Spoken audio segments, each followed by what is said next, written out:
नमस्कार दोस्तों, क्राइम तक में आप सबका स्वागत है। मैं हूं सुप्रतिम बैनर्जी। दिल्ली में एक जगह है नांगलोई, और नांगलोई में एक और लोकेलिटी है जिसका नाम है शिवराम पार्क। घटना आज से तकरीबन 22 साल पुरानी है। 22 अप्रैल 2014 की ये बात है और बहुत ही दुखद घटना है।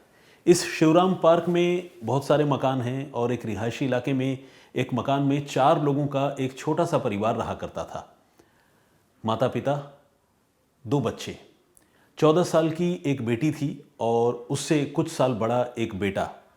और माता पिता जो है हाउसवाइफ थी, और जो घर का मुखिया है यानी इन बच्चों का पिता, वो वाटरप्रूफिंग कॉन्ट्रैक्टर था। वाटरप्रूफिंग कॉन्ट्रैक्टर मतलब आप जानते हैं, घरों में जो पानी की पाइपलाइन बिछी हुई होती है उन पाइपलाइन को बिछाने का काम वो बेसिकली करता था, ठेका लेता था। और अगर कहीं लीकेज वगैरह जैसी समस्या होती थी तो उन समस्याओं से वो निपटता था। ये प्रोफेशनल उसका प्रोफाइल था।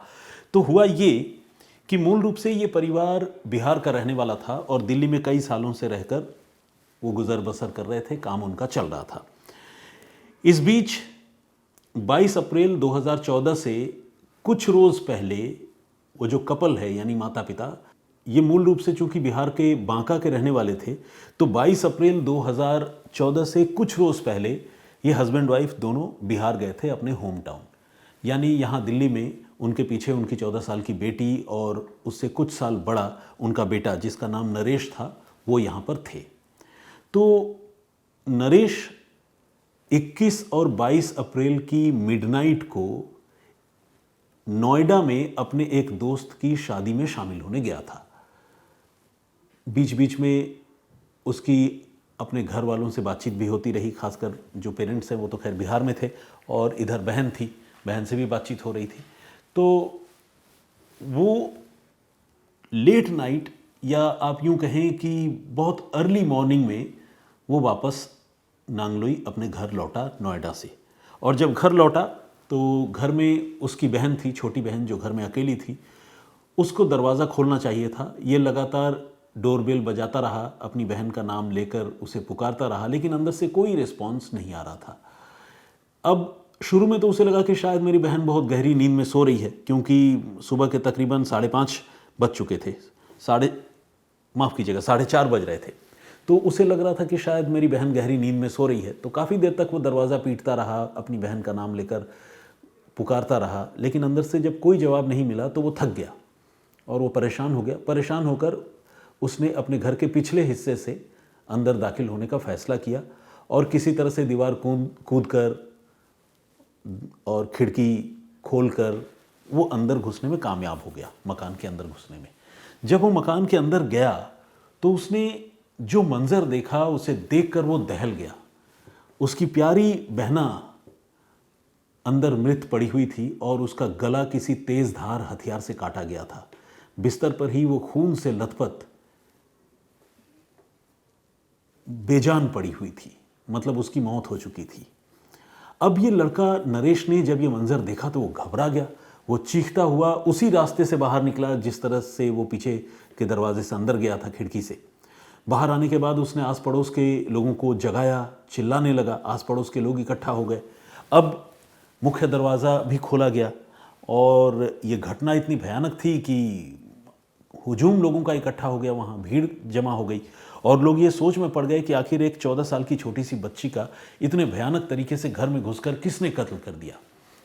फ़ौरन पुलिस को इत्तला दी गई और नांगलोई की पुलिस, दिल्ली की पुलिस वहाँ मौके पर पहुँची। पुलिस ने पूरे सीन ऑफ क्राइम का बहुत बारीकी से मुआयना किया, पूरे सीक्वेंस को समझा। इस बच्ची का जो भाई था नरेश, उससे पुलिस ने पूछताछ की, क्योंकि वही वो पहला शख्स था जिसने अपनी बहन की लाश सबसे पहली बार देखी थी। नरेश से भी लंबी पूछताछ हुई। उधर बांका में जो इन दोनों बच्चों के माता पिता गए हुए थे बिहार, उनको फ़ोन किया गया, वो वहाँ से वापस आ गए और कुल मिलाकर इस मामले में मैनहंट की शुरुआत हो गई। यानी पुलिस जो है वो आरोपी की धरपकड़ की कोशिशों में लग गई। लेकिन आरोपी की धरपकड़ तो तब होती जब आरोपी का पता चलता। पुलिस जांच कर रही थी और लगातार ये पता करने की कोशिश कर रही थी कि आखिर इस बच्ची के साथ ऐसी भयानक वारदात किसने अंजाम दी। पोस्टमार्टम रिपोर्ट आई तो पोस्टमार्टम रिपोर्ट में डेथ का रीज़न यानी मौत की वजह जो है गला काटे जाने को ही बताया गया, लेकिन कोई सेक्सुअल अब्यूज़ जैसी बात सामने नहीं आई। आमतौर पर यंग एज की लड़कियों के साथ जब इस तरह का कोई हादसा होता है तो सेक्सुअल अब्यूज़ वाले एंगल को भी पुलिस और फॉरेंसिक एक्सपर्ट्स एक्सप्लोर करके देखते हैं, क्योंकि उन्हें लगता है कहीं ऐसा तो नहीं कि किसी ने लड़की के साथ कोई ज़्यादती की हो या ज़्यादती करने की कोशिश की हो, और जब पकड़े जाने के डर से या लड़की के चीखने चिल्लाने के डर से उसने लड़की की हत्या कर दी हो। ऐसे बेशुमार मामले होते हैं। तो पोस्टमार्टम रिपोर्ट जब आई तो उस रिपोर्ट से पता चला कि नहीं, इस तरह का कोई सेक्सुअल अब्यूज़ जैसा मामला भी नहीं था। घर में लूटपाट के भी कोई निशान नहीं मिले, और जैसा कि मैंने आपको बताया है कि माता पिता का प्रोफाइल इतना बड़ा भी नहीं था कि घर में लाखों की ज्वेलरी होती और कोई आकर लूटपाट करता। तो लोअर मिडिल क्लास फैमिली थी ये, तो लूटपाट का भी कोई ट्रेसेस वहाँ मौके पर नहीं मिला। अब पुलिस सोच में पड़ गई। पुलिस ने माता पिता से भी बात की, दुश्मनों के बारे में, दोस्तों के बारे में पता किया। एक बार की पुलिस को लगा कि कहीं ऐसा ना कोई फैमिली मेम्बर ही हो। पुलिस ने उसकी भाई ने जो जो बातें बताई थी कि मैं नोएडा में शादी में गया था, इससे मिला, वहाँ से लौटा, सारी बातें पुलिस ने वेरीफाई की। जिन लोगों से वो उसका भाई मिला था उन लोगों से भी पुलिस ने बातचीत की, मोबाइल की CDR निकाली और तमाम चीज़ें पुलिस ने एक्सप्लोर करके देखी, लेकिन पुलिस को इस मामले में कोई लीड नहीं मिली। और इस तरह 2014 में धीरे धीरे ये मामला ठंडे बस्ते में चला गया, यानी लोग इस मामले को भूलने लगे। इस बीच कई महीनों का, बल्कि मैं ये कहूँ कि कई सालों का वक्त गुजर गया, लेकिन पुलिस को इस मामले में कोई ख़ास लीड नहीं मिली।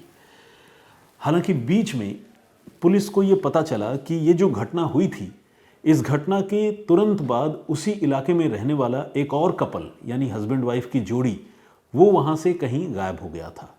इत्तेफाक से जिन दिनों ये घटना हुई उसके बाद से ही वो कपल गायब था। पुलिस को जब ये बात पता चली तो पुलिस ने ये जो विक्टिम फैमिली है इससे बातचीत की, और जो कपल गायब हुआ था वो बेशक गायब तो हो गया था, लेकिन उसकी पहचान तो लोगों को पता थी, क्योंकि वो दंपत्ति भी उसी नांगलोई इलाके में उसी मकान के पास किराए पर रहा करता था।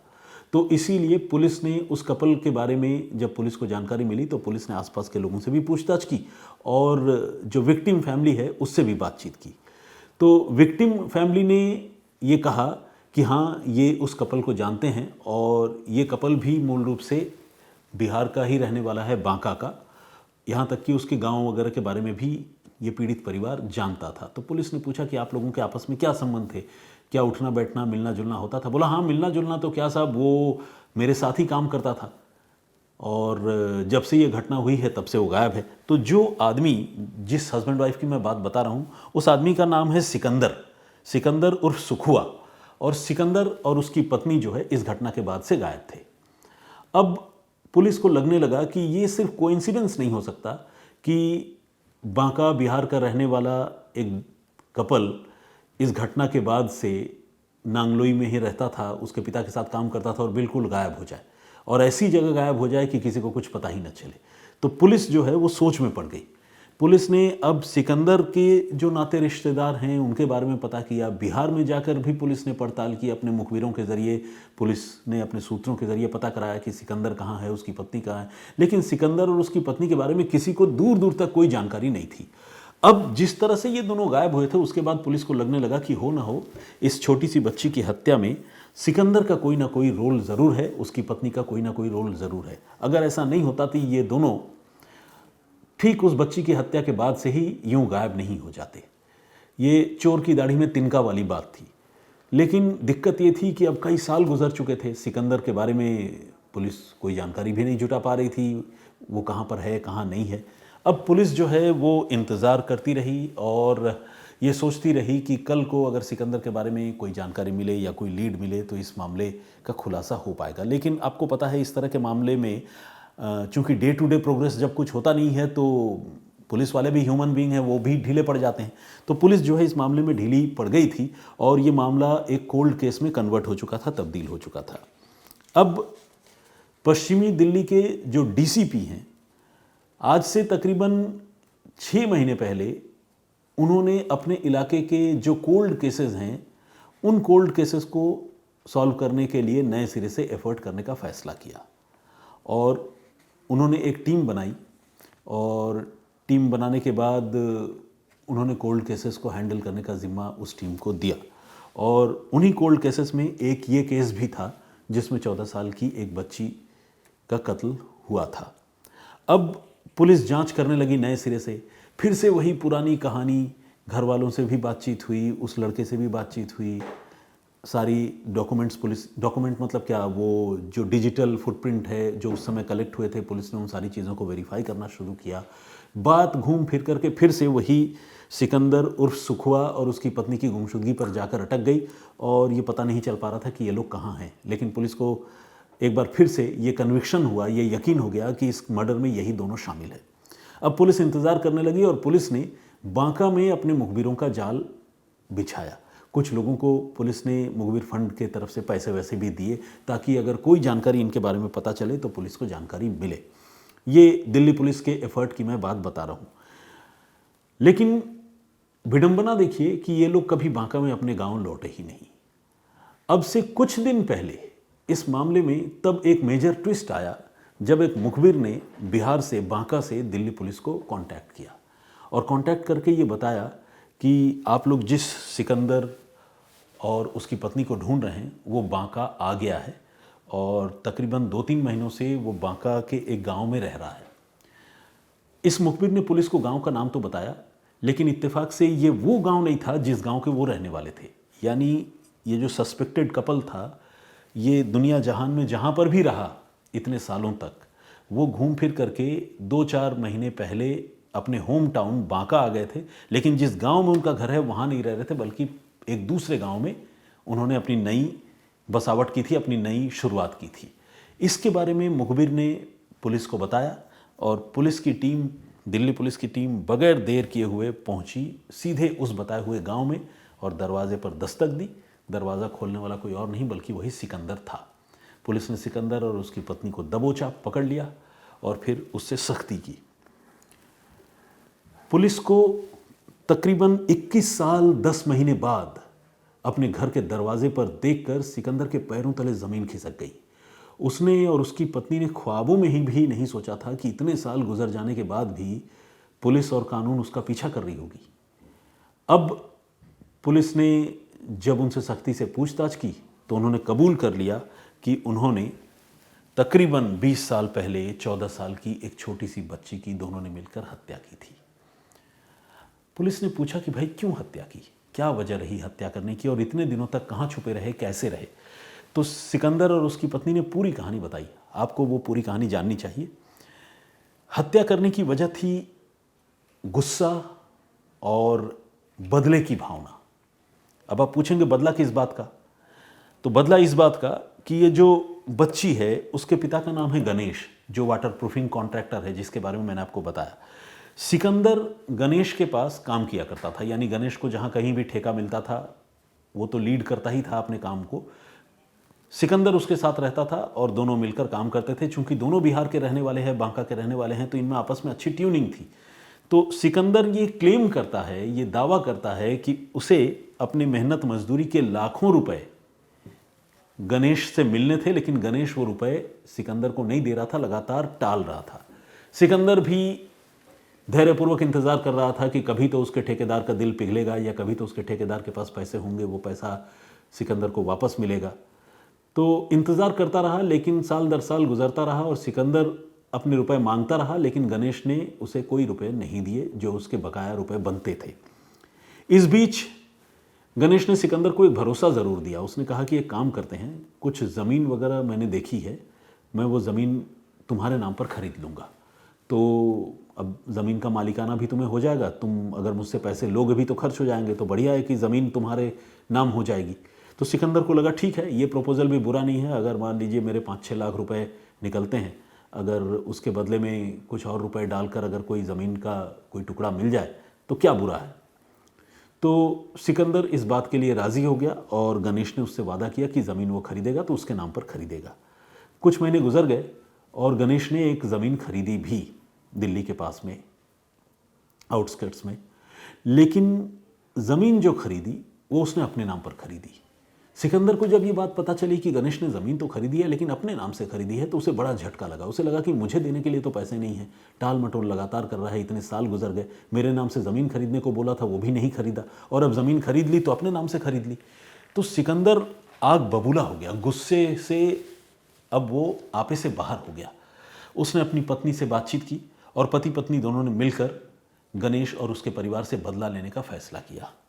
चूंकि ये लोग बड़े क्लोज कांटेक्ट में थे, सिकंदर और उसकी पत्नी गणेश के परिवार के, उनको ये भी पता था कि गणेश और उसकी पत्नी कब बाहर जा रहे हैं, बेटी कब घर में अकेली होती है, बेटा कहाँ जाता है, सब पता होता था।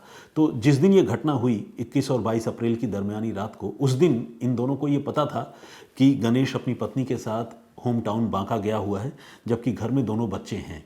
इत्तेफाक से ये भी पता चला कि जो बेटा है नरेश, वो अपने दोस्त की शादी में शामिल होने के लिए नांगलोई से नोएडा गया हुआ है।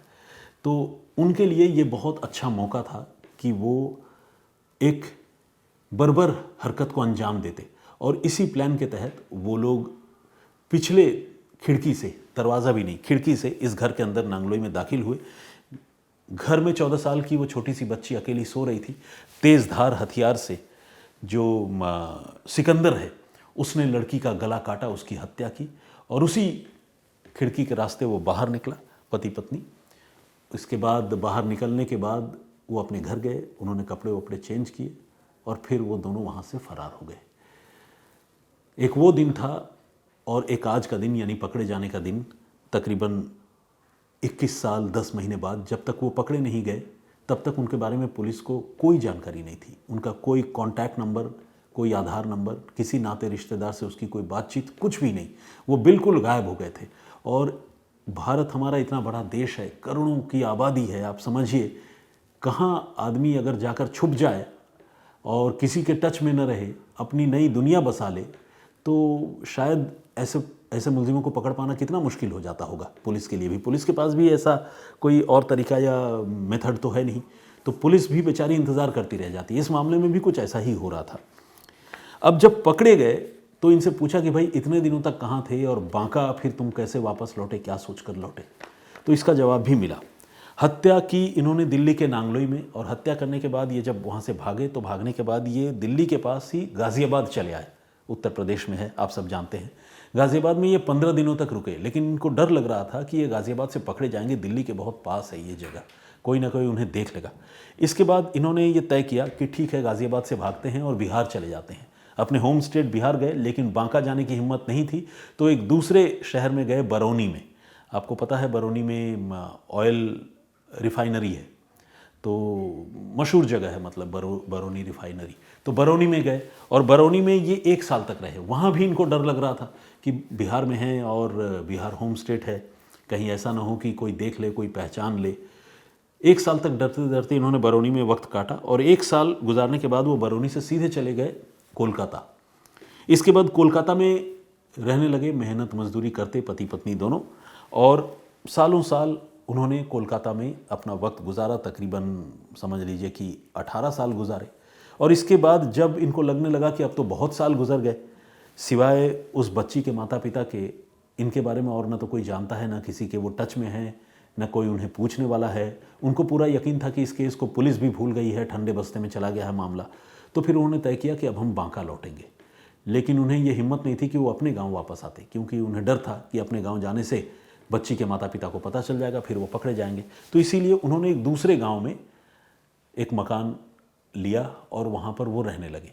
तकरीबन 2 से 3 महीने हुए थे और उन्हें लग रहा था कि उन पर किसी की नज़र नहीं है। लेकिन जैसे ही वो बिहार पहुँचे और वहाँ उन्होंने नई रिहाइश अपनी शुरू की, मुखबिरों के ज़रिए इसकी खबर पुलिस को मिली, और पुलिस ने सिकंदर उर्फ सुखुआ और उसकी पत्नी के बारे में, मतलब मुखबिर ने सिकंदर उर्फ सुखुआ और उसकी पत्नी के बारे में दिल्ली पुलिस को जानकारी दी, और दिल्ली पुलिस ने आखिरकार उनको दबोच लिया, पकड़ लिया।